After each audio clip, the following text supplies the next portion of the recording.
I want to give a huge shout out and a thank you to my sponsor, P2 Collectibles and Gem Sports Cards, located at 204 East McGalliard Road here in Muncie, Indiana. So next time you're here in Muncie, let us know. Come give us a visit. Hey, what is up, y'all? It's Alex from Plus 3 TCG, and I am coming at y'all with my segment of What Happened To. Here we talk about decks that were at one point in time very powerful, or engines that had a lot of potential or very powerful, and they kind of just died off.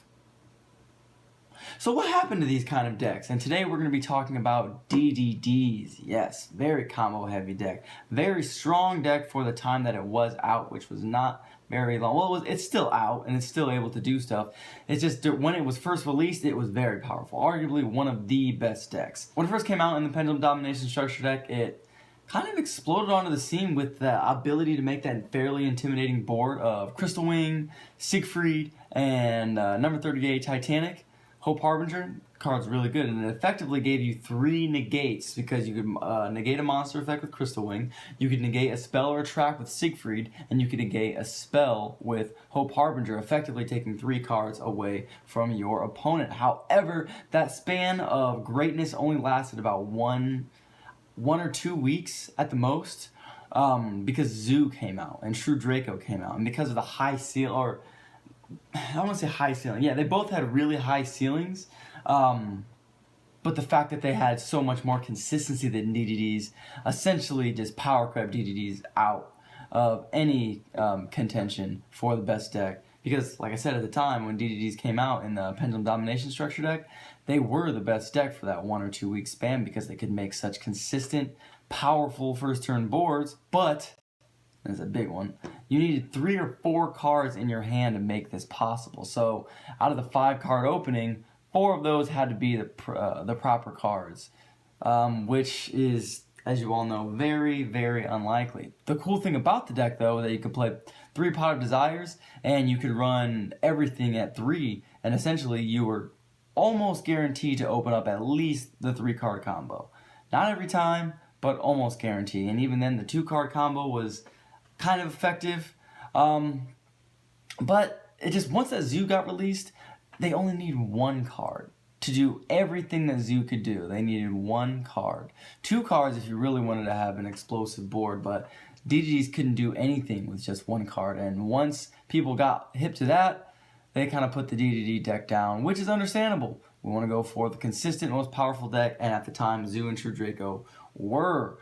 The 2 card combo was lackluster compared to the Zoo because you could only open Trish, and the 3 card combos usually ended you in like a combination of Siegfried, Omega, or Crystal Wing. You could only open 2 of those. You couldn't open all 3 with the 3 card combo.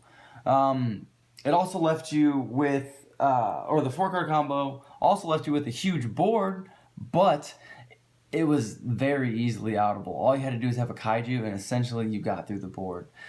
Zoo could very easily get through the 4 card combo board with just a simple Kaiju over the Crystal Wing, and then from there it's just negating spells, and that's not very effective when usually monsters can get over the problem quite easily. Another really big power creep issue, not so much a power creep issue, it was just the link creep issue. Once links were introduced, the deck really lost a lot of its speed because now the extra deck monster zone was taken up and you couldn't spam monsters onto the board anymore, which ideally that's what DDDs are doing, is spamming lots of monsters onto the board so you can combo off and end with a lot of negations. However, link summoning kind of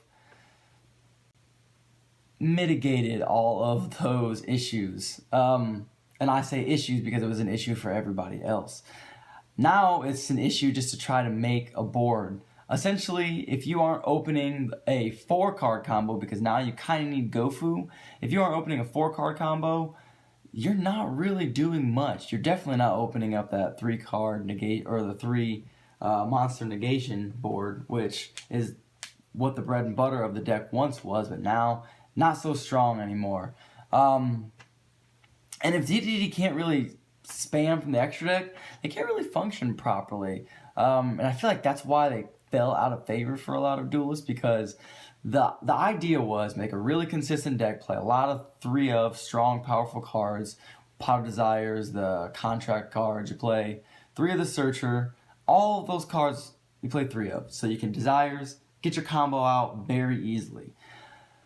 But even with that, there's just so much negation now. So many hand traps, so much stuff to stop and interrupt that deck. And if you play, if you don't go second, or if you don't go first, and they debury you, your turn is over. You cannot play.